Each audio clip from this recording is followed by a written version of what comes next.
Bonjour à vous et bienvenue. Je ne sais pas pour vous, mais j'ai bien besoin de faire une petite pause Bible, nos 15 minutes hebdomadaires dans la Bible. Et on arrive au verset 15, je crois, de Genèse chapitre 19. Ce sera notre lecture aujourd'hui. Genèse chapitre 19, nous reprenons notre lecture au verset 15 jusqu'au verset 38, la fin, c'est-à-dire la fin du chapitre. Et comme d'hab, je lis de ma Bible seconde. Donc on y va. Il y a encore pas mal de choses à voir.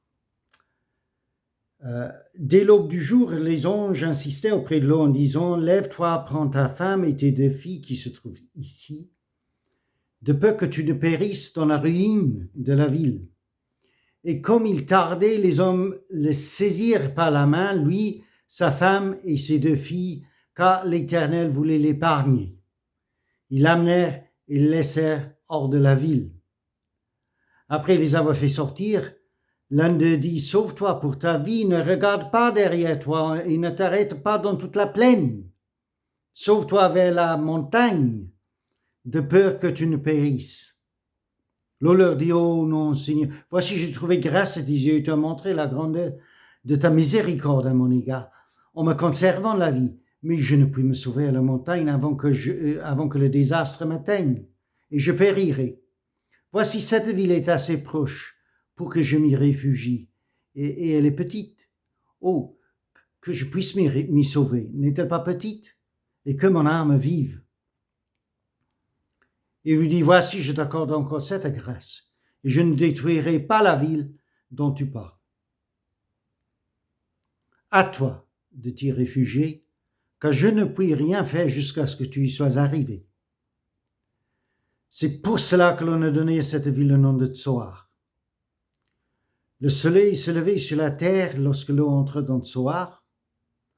Alors l'Éternel fit pleuvoir du ciel sur Sodome et sur Gomorrhe du soufre et du feu de par l'Éternel. Il détruisit ces villes, toute la plaine et tous les habitants des villes et les plantes de la terre. La femme de l'eau regarde en arrière et elle devint une statue de sel.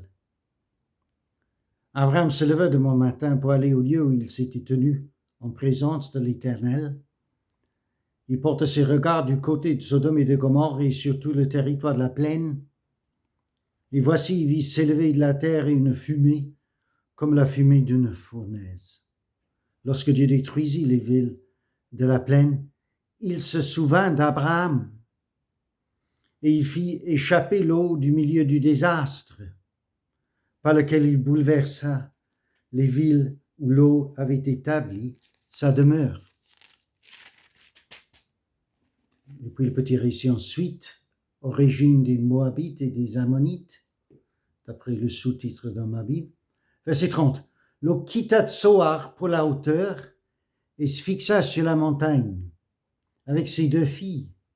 Quand il craignait de rester à Tsoar, il habita dans une caverne, lui et ses deux filles. L'aînée dit à la plus jeune: Notre père est vieux, il n'y a pas d'homme dans la contrée pour venir vers nous, selon l'usage de tous les pays. Viens, faisons boire du vin à notre père et couchons avec lui afin que nous conservions la race de notre père. Elle fit donc boire du vin à leur père cette nuit-là, et l'aînée alla coucher avec son père. Il ne s'aperçut ni quand elle se coucha, ni quand elle se leva. Une bonne fin en vue, mais le moyen était regrettable. Verset 34. Le lendemain, l'aîné dit à la plus jeune: Voici, j'ai couché la nuit dernière avec mon père, faisons-lui boire du vin encore cette nuit, et va coucher avec lui, afin que nous conservions la race de notre père. Oui, j'avais déjà lu 34. 35. Elle fit boire du vin à leur père encore cette nuit-là, et la cadette alla coucher avec lui. Il ne s'aperçut ni quand elle se coucha, ni quand elle se leva. Les deux filles de l'eau devinrent enceintes de leur père. L'aînée enfanta un fils qu'elle appela du nom de Moab. c'est le père des Moabites jusqu'à ce jour. La plus jeune enfanta aussi un fils, qu'elle appela du nom de Ben-Ami. C'est le père des Ammonites jusqu'à ce jour. Donc, on parle carrément ici du jour du jugement, l'heure du jugement qui tombe sur les villes de la plaine, Sodome et Gomorrhe, et le reste, d'après le verset 28, tout le territoire, sauf Tsoar. Mais ce n'est pas la première chose que nous avons lue.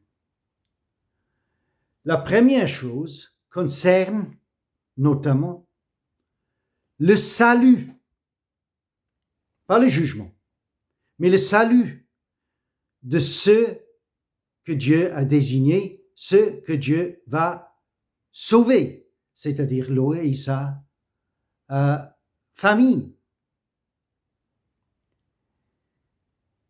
Et bien que Dieu s'apprête pour juger, bien que l'arrêt, le décret va être exécuté maintenant, d'après les paroles même de l'ange qui va exécuter l'ordre de l'Éternel, il dit à Lot, hâte-toi de t'y réfugier dans la ville de Tsoar, parce que je ne puis rien faire jusqu'à ce que tu y sois arrivé. On voit à quel point est précieux le salut de son peuple pour Dieu. Et à tel point aussi que bien que l'eau allait de traîner, verset 16, comme il tardait, les hommes le saisirent par la main. C'est pour dire que Dieu, il a fait ici, comme il fait, tout ce qu'il peut pour t'aider à échapper, à vous échapper du jugement qui va venir, qui va tomber. Il n'aurait pas pu faire plus que ce qu'il a fait, même jusqu'à saisir l'eau par la main pour le conduire hors de la ville. Bon, malgré tout cet empressement de la part de Dieu, de la part des anges, pour sauver Lot et sa famille, ils ont donné quand même un avertissement aussi en disant ne regardez pas derrière vous. Sauve-toi pour ta vie, ne regarde pas derrière toi. Et nous lisons que c'est justement ce que la femme, dès lors, légendaire de Lot, c'est ce qu'elle a fait. Elle a regardé en arrière, en fuyant, elle s'est tournée pour regarder en arrière, peut-être restée attachée à la ville qui tombait sous le jugement de Dieu, et elle a regardé en arrière et elle s'est transformée en statue de sel. Elle n'a pas été sauvée. Il ne restait que 3 personnes, Lot et ses 2 filles, qui s'y sont échappées. Et évidemment, il n'est pas pour rien que le Seigneur Jésus lui-même, il dit dans l'Évangile, souvenez-vous de la femme de Lot. En vous échappant du jugement qui tombe sur la terre, ne regardez pas en arrière, mais avancez avec Dieu vers l'avenir qui se prépare devant vous.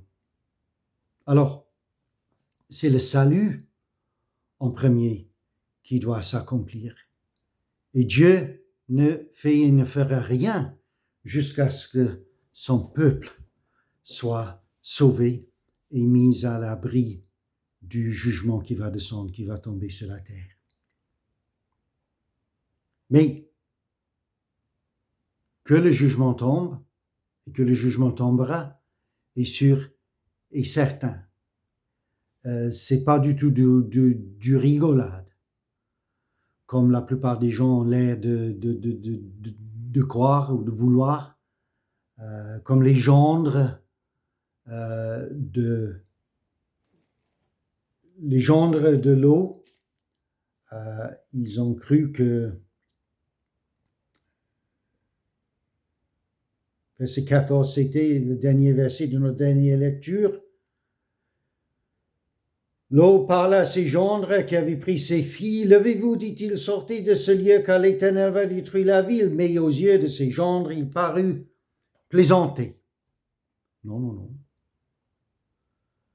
Le jugement du juste juge, Dieu, n'est pas une plaisanterie. Et c'est les habitants de Sodome et de Gomorrhe qui viennent le découvrir, et ça sera tout le monde lors du jugement dernier, du jugement final, à la fin du monde. Mais je ne sais pas pour vous, mais ce qui m'a aussi frappé énormément en faisant cette lecture, c'est la mention d'Abraham au verset 27. Parce qu'on parle ici de quelque chose qui concerne les villes qui sont jugées, la famille de Lot, tout ce que nous avons lu jusqu'au verset 27, c'est dramatique. Et on se demande, mais pourquoi alors, quand on se focalise sur Lot et sa famille, sur le jugement qui tombe sur les villes de la plaine, pourquoi est-ce qu'on revient à Abraham maintenant, au verset 27? Eh bien voilà, encore une fois, l'importance, l'urgence, je dirais, de la prière. Parce que nous lisons, verset 29, « Lorsque Dieu détruisit les villes de la plaine, il se souvint d'Abraham et il fit échapper l'eau du milieu du désastre par laquelle il bouleversait les villes. » Il se souvint d'Abraham. Oui, oui, oui. C'était dans le chapitre 28. Notre avant-dernière lecture. Intercession d'Abraham en faveur de Sodome. Où Abraham avait même osé discuter avec Dieu et contester avec Dieu que Dieu, le juste juge de toute la terre, il ne jugera pas le juste avec le méchant, non? Et vous vous souviendrez peut-être que la discussion se poursuit à tel point que presque ça allait comme en faisant un marché, qu'Abraham fait descendre le prix, rabaisser le prix jusqu'à 10 personnes. Si on trouve 10 personnes dans les villes, tu ne jugeras pas, Éternel. Non, non, non. Même si je trouve 10 personnes, juste 10 personnes dans la ville, s'il s'y trouve, j'épargnerai ces villes-là. Eh bien, il n'a pas trouvé 10 personnes. Mais il s'est souvenu de la prière d'Abraham et d'Abraham. Et en réponse à sa prière, il a fait en telle sorte que Lot et sa famille, bon, malheureusement pas sa femme, mais Lot et ses 2 filles soient épargnés. Et Abraham, on voit très clairement, nettement, qu'il voit la réponse, ou qu'il verra la réponse à sa prière, parce que le jugement est tombé, mais Lot et ses filles seront épargnés. Bon, vous savez quelque chose, ça fait 15 minutes déjà, donc je vais laisser la fin du chapitre, le petit récit à la fin du chapitre pour la prochaine fois et on continuera la prochaine fois. Donc à bientôt.